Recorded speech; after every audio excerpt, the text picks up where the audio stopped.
Motihari police को एक बड़ी सफलता हाथ लगी है। किसी बड़ी वारदात को अंजाम देने की फिराक में जा रहे दो शातिर बदमाशों को पुलिस ने गिरफ्तार कर लिया है, जिसके पास से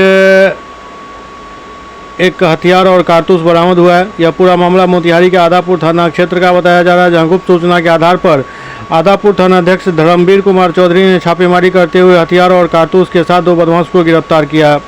गिरफ्तार बदमाश किसी बड़ी वारदात को अंजाम देने की फिराक में था, उससे पहले ही उसको गिरफ्तार कर लिया गया।